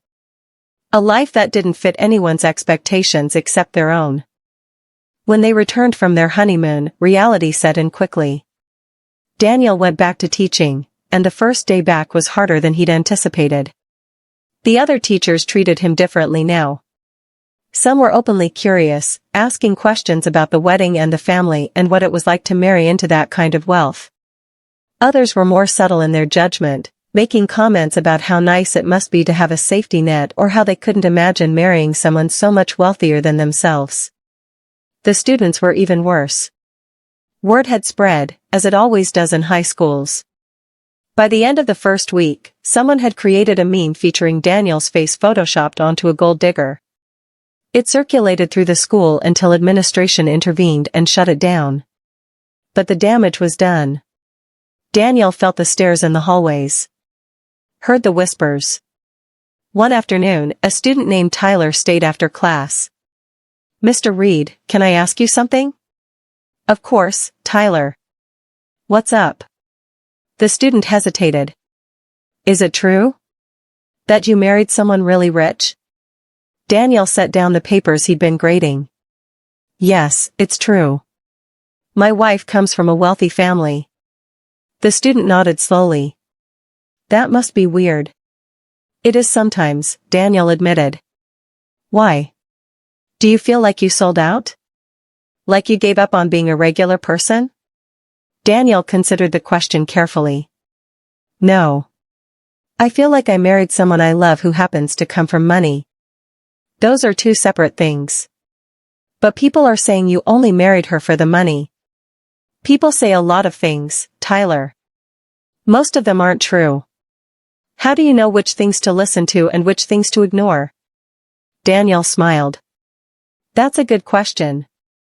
I guess you have to know yourself well enough to recognize what's true and what's not. I know I didn't marry my wife for money. I know I married her because she makes me a better person. So when people say otherwise, I can ignore it because I know the truth. The student seemed satisfied with that answer. Thanks, Mr. Reed.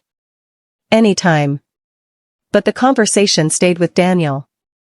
Because Tyler had asked the question everyone was thinking but not saying. Did he sell out? Did he compromise his values by marrying into wealth? He talked to Bella about it that night. The kids at school are struggling with this, he said. And honestly, so am I. Struggling with what?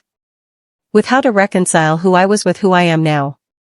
With how to stay true to myself when my circumstances have changed so dramatically. Bella set down the book she'd been reading. What do you mean? I mean, I used to pride myself on being a regular guy. Working a regular job. Living a regular life. And now I'm married to you, and that changes everything. People see me differently. Treat me differently. And I don't know how to hold on to who I was while also accepting who I've become. You're still a teacher, Bella pointed out. You're still doing the same job you were doing before. I know, but it feels different now. Like I'm playing at being a teacher when I could just quit and live off your money. But you don't want to quit. No, but that's not the point. What is the point? The point is that I have options now that I didn't have before. And having those options changes how I see myself. Makes me question whether I'm teaching because I love it or because I'm trying to prove something. Bella moved closer to him on the couch. Can I tell you something? Of course. When I was at the diner, I used to have the same doubts. I'd wonder if I was really learning what it meant to be ordinary or if I was just playing at poverty. If the fact that I could leave whenever I wanted made the whole experience meaningless. And what did you decide? That intention matters more than circumstances. I chose to work at that diner because I wanted to learn and grow and understand. The fact that I could leave didn't diminish the value of staying. And it's the same for you. You're choosing to teach because it matters to you. The fact that you have other options doesn't make that choice less meaningful. It actually makes it more meaningful because you're doing it by choice, not necessity. Daniel absorbed this. You're right. I hadn't thought about it that way. So stop questioning yourself, Bella said. Stop letting other people's opinions make you doubt what you know to be true. You're a teacher. A good one. And the students who matter, the ones who really need you, they don't care about who you're married to. They care about whether you show up and whether you care about them. And you do. Every day. That conversation helped. But it didn't solve everything. Because the reality was, their lives had changed in fundamental ways. Daniel couldn't just go to the grocery store without occasionally being recognized. News outlets had run stories about the wedding. His photo was out there, associated with the Carter family. And while the attention died down after a few months, it never fully went away. There were other challenges too. Bella's involvement with the family foundation was growing. She was being asked to attend more events, sit on more boards, represent the family at various functions. And she wanted Daniel to come with her. I need you there, she said one evening as she was getting ready for a charity gala. As moral support. You'll do great without me, Daniel said. He was grading papers at the kitchen table, still in jeans and a t-shirt. I will, she agreed. But I'd do better with you. He looked up at her. She was wearing a stunning gown, her hair and makeup professionally done. She looked like she belonged at these events. And he didn't. Bella, I don't fit in at those things. You know that. You don't have to fit in, she said. You just have to be there. But I hate them. The small talk. The pretense. Feeling like everyone is judging me. They probably are judging you, Bella said honestly. But who cares? I don't care what they think. I care about what you think. And I need you to trust that when I ask you to come with me, it's because I genuinely want you there, not because I'm trying to torture you. Daniel sighed. He knew she was right. This was part of the deal. Part of being married to her meant occasionally stepping into her world, just as she occasionally stepped into his, attending school events and parent-teacher conferences and supporting him in his career. Fine, he said. Give me 20 minutes to shower and change. She smiled and kissed his cheek. Thank you. That night was difficult. The gala was at a museum, a fundraiser for arts education. The ticket price alone was more than Daniel made in a month. He tried to mingle, tried to make conversation with people who spoke a different language than he did. Not literally, but culturally. They talked about their second homes and their travel and their investments. And Daniel had nothing to contribute to those conversations. At one point, a man asked him what he did. I'm a teacher, Daniel said. High school history. The man looked confused. But surely you do something else? Something more? No, just teaching. The man clearly didn't know what to make of this and excused himself quickly. Bella found Daniel later, standing alone by the bar. You okay? Surviving, he said. One of those nights. I'm sorry, she said. I know this isn't your scene. It's not, he agreed. But it's yours. And that's okay. We don't have to like all the same things. She squeezed his hand gratefully. Just a few more hours. Then we can go home. And when they finally did leave, when they were back in their apartment and Daniel had changed into sweatpants and Bella had taken off her makeup, they sat on the couch together and decompressed. That was brutal, Daniel said. I know, Bella agreed. But you survived. Barely. She laughed. You're being dramatic. Maybe, he admitted. But seriously, Bella. How often are we going to have to do those things? Honestly? Probably once or twice a month. For the rest of our lives. Daniel groaned. Kill me now. It's not that bad. It is that bad. Okay, it's pretty bad, she conceded. But it's part of the package. Part of being a Carter. I know, he said. And I'll do it. For you. But I won't pretend to enjoy it. Fair enough, she said. And I promise I'll never make you go to more than one a month. Deal? Deal, he agreed. And in return, you have to come to at least one school event per semester. Already planning on it, she said. Good. Because the spring musical is coming up and my students have been asking if my wife is coming. Your wife is definitely coming, Bella said. I wouldn't miss it. That was their pattern for the next few years. Trading off. Compromising. Supporting each other even when it was uncomfortable. And slowly, they found a rhythm that worked for them. Daniel became more comfortable at charity events, learning to make small talk and navigate social situations with more grace. He'd never love it, but he could tolerate it. And Bella became a fixture at his school, attending plays and concerts and even chaperoning a dance once. The students loved her because she was genuine and kind and treated them like people, not charity cases. But there were still challenges. About 2 years into their marriage, Bella's father had a health scare. A minor heart attack that turned out to be a warning sign of more serious heart disease. He needed to slow down, the doctors said. Reduce stress. Delegate more responsibilities. Which meant Bella needed to take on more at the foundation and in the family business. I can't keep working at the diner, she told Daniel one night. I know I said I wanted to prove something, that I could maintain this life, but my father needs me. And I can't be in both places at once. Daniel understood. Of course. Your family needs you. Do what you need to do. She looked relieved. You're sure? I'm sure. You've proven what you needed to prove. You spent 3 years working a job you didn't have to work, building real friendships, living a real life. No one can say you were just playing at being ordinary. You actually did it. Thank you for understanding. Always, he said.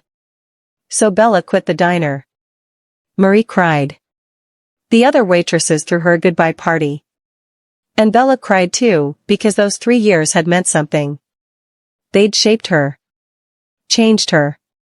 Taught her things she never would have learned in her family's world. But it was time to move on. She threw herself into the foundation work. And to Daniel's surprise, she was brilliant at it. She had vision and passion and the ability to see what needed to be done and make it happen. Under her leadership, the foundation expanded its scholarship programs, funded new community centers, and partnered with schools in low-income areas to provide resources and support. And Daniel got to watch her flourish. Got to see her use her privilege and resources to make a real difference. It was beautiful. He also took on more responsibility at the foundation. He became the director of education initiatives, using his experience as a teacher to guide their programs and ensure they were actually effective, not just well-intentioned. It was fulfilling work, and he could do it in addition to his teaching rather than instead of it. For the first time since getting married, Daniel felt like he was contributing something meaningful to the partnership. Not just emotionally, but practically. He was using his skills and experience to help build something bigger than himself. And that felt good. Their 3rd anniversary came and went.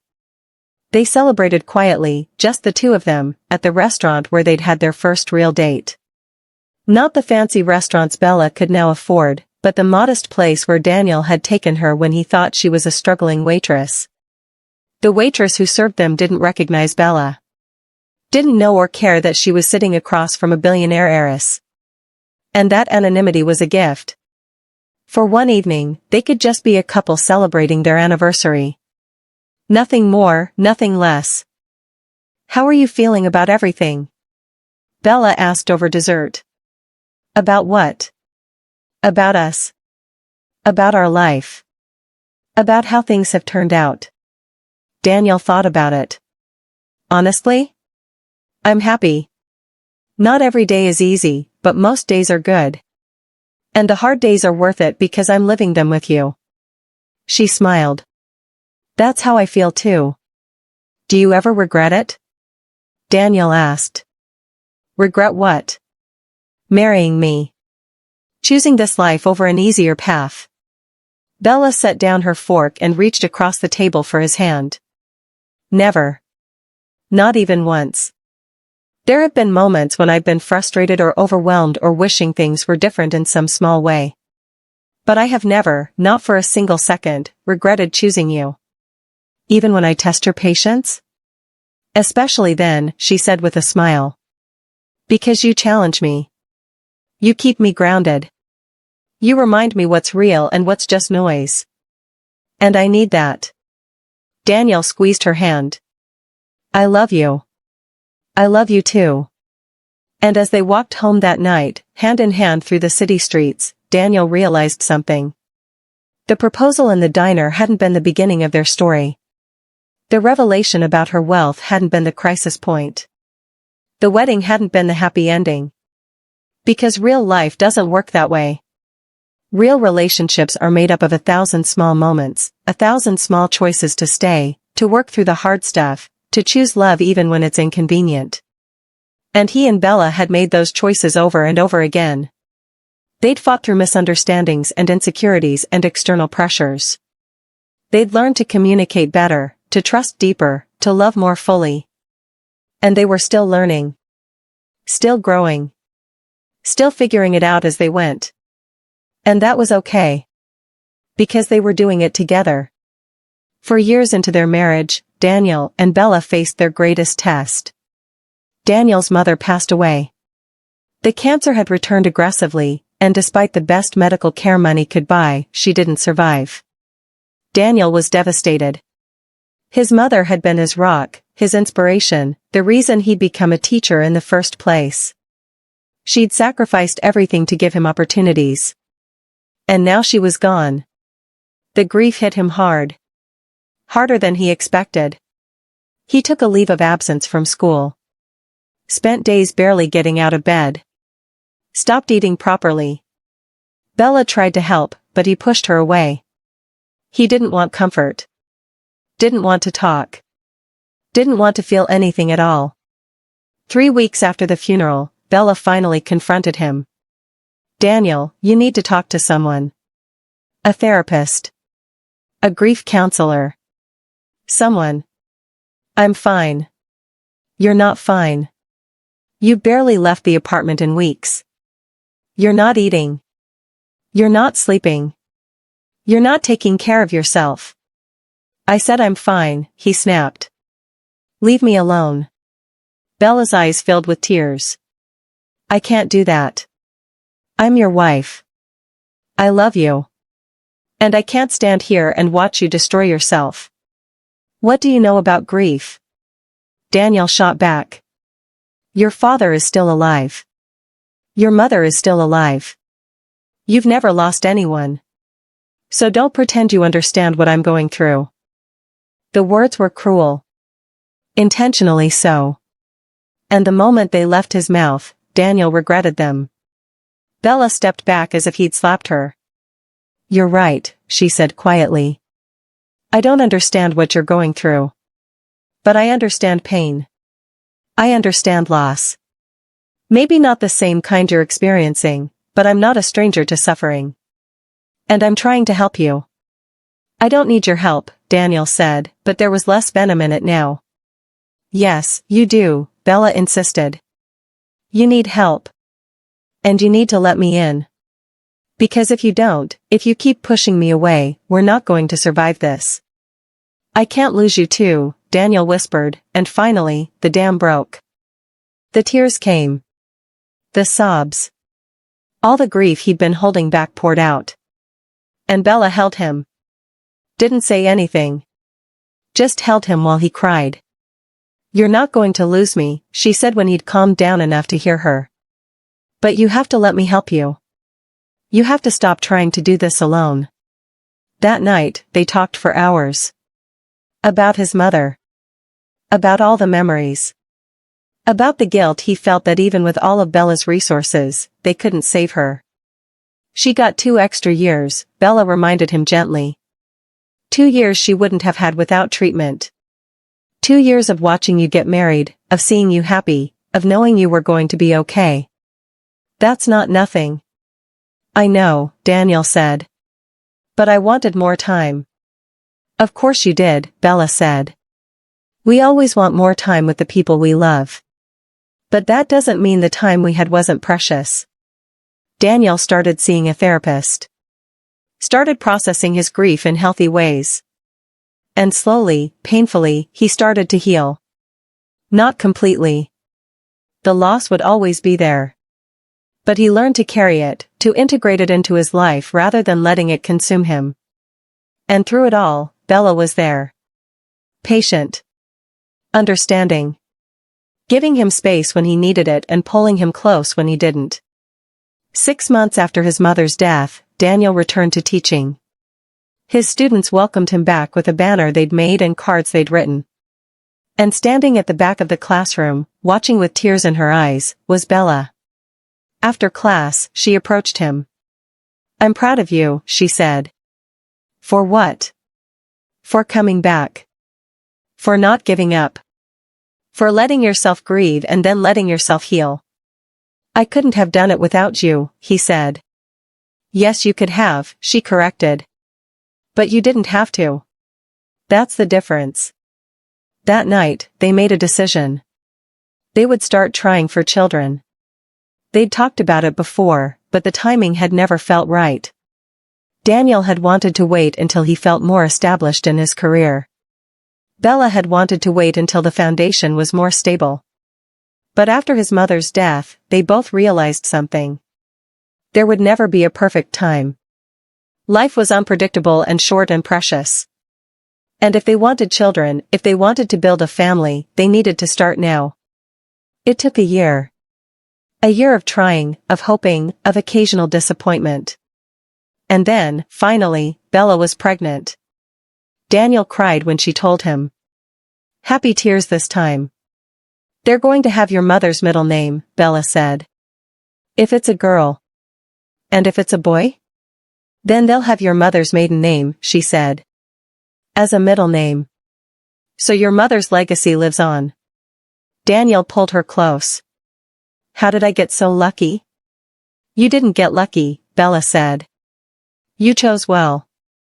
And you kept choosing well, even when it was hard. The pregnancy was smooth. Bella was healthy. The baby was healthy. And 9 months later, they welcomed a daughter into the world. Grace Elizabeth Carter Reed. Grace for Daniel's mother. Elizabeth for Bella's grandmother. They brought her home to the apartment. The small, modest apartment where they'd chosen to stay despite being able to afford so much more. Because this was their home. The place where they'd built their life together.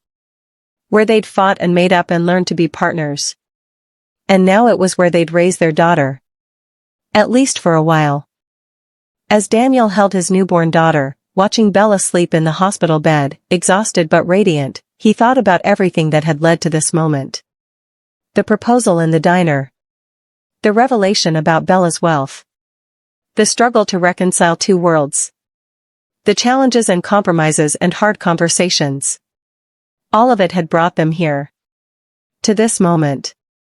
To this family. And he wouldn't change any of it. Because the journey had taught him something crucial. Love isn't about perfection. It's not about finding someone who fits perfectly into your life without any adjustments needed. It's about finding someone worth adjusting for. Someone worth fighting for. Someone worth growing with. Bella had tested him, yes. But he'd tested her too. Tested whether she could accept his insecurities and his pride and his need to feel like he was contributing. And she had. Just as he'd learned to accept her wealth and her world and her family. They'd both grown. Both changed. Both become better versions of themselves. And now they were parents. With a whole new set of challenges ahead of them. How would they raise their daughter? What values would they instill? How would they navigate the complicated waters of privilege and responsibility? They didn't have all the answers yet. But they would figure it out together. Just like they'd figured out everything else. One day at a time. One decision at a time. One moment at a time. And that was enough. So where are they now, you might ask? It's been 7 years since that proposal in the diner. Daniel is still teaching. He's now the department head, using his position to mentor new teachers and advocate for educational reform. He works with the foundation part-time, but teaching remains his primary calling. Bella runs the family foundation full-time. Under her leadership, it's become one of the most effective charitable organizations in the region, focused on education, healthcare access, and economic mobility. She's also joined the board of her father's company, slowly preparing to take over when he fully retires. They have 2 children now. Grace is 5, and her brother Michael is 3. They're raising them with a complicated balance of privilege and perspective. The kids attend a public school in their neighborhood. They have chores. They earn allowance. But they also spend time at their grandparents' estate, learning about the family business and the responsibility that comes with wealth. Daniel and Bella bought a modest house in a middle-class neighborhood. Not because they couldn't afford more, but because they wanted their children to grow up around diversity. Around kids from different backgrounds. Around the real world, not the insulated bubble of extreme wealth. But they also established trust funds for the children. Because Bella's father insisted, and because they recognized that providing opportunities wasn't the same as spoiling them. The key was teaching the values to go along with the resources. They still disagree sometimes. Still fight. Still have moments where their different backgrounds create friction. But they've learned how to navigate those moments. How to communicate. How to compromise. How to remember why they chose each other in the first place. Daniel's students still make jokes sometimes about him being married to a billionaire. But the jokes are affectionate now, not mocking. Because they've seen him stay true to himself. They've seen him choose teaching over easier, more lucrative paths. And they respect that. Bella's family has fully accepted Daniel. Not just tolerated him, but embraced him. Richard Carter often says that Daniel is the best thing that ever happened to his daughter. That he grounded her. Gave her perspective. Helped her become the woman she was meant to be. And Catherine Carter has become one of Daniel's biggest supporters, attending his school events and bragging about her son-in-law the teacher to anyone who will listen. Marie from the diner is Grace and Michael's honorary grandmother. She babysits once a month, and the kids adore her. She tells them stories about when their mother worked at the diner, pretending to be ordinary. And the kids think it's the funniest thing they've ever heard. Why would mommy pretend to be ordinary? Grace asked once. Because sometimes, Marie explained, you have to step outside your normal life to find out who you really are. And your mommy did that. And that's how she found your daddy. The foundation continues to grow. Last year, they funded scholarships for 300 students. They built 2 new community centers. They provided grants to struggling schools and funded teacher training programs. And every recipient receives a letter signed by both Bella and Daniel. Because they're partners in this work, just as they're partners in everything else. Sometimes, late at night after the kids are asleep, Daniel and Bella sit on their back porch and talk about the early days. Remember when you proposed? Bella asked one evening. In the diner. In front of everyone. How could I forget? Daniel said. I was so nervous I almost dropped the ring. You were sweet, Bella said. Earnest. You really thought you were rescuing me. I was an idiot, Daniel said. No, Bella corrected. You were kind. You saw someone you thought was struggling and you wanted to help. That's not a flaw. It's one of the things I love about you. Even though I didn't actually need rescuing? Even though, she confirmed. Because it showed your character. And when you found out the truth, when you could have walked away, you chose to stay. You chose to work through the complicated parts. That's what matters. Do you ever regret not telling me sooner? Daniel asked. Sometimes, Bella admitted.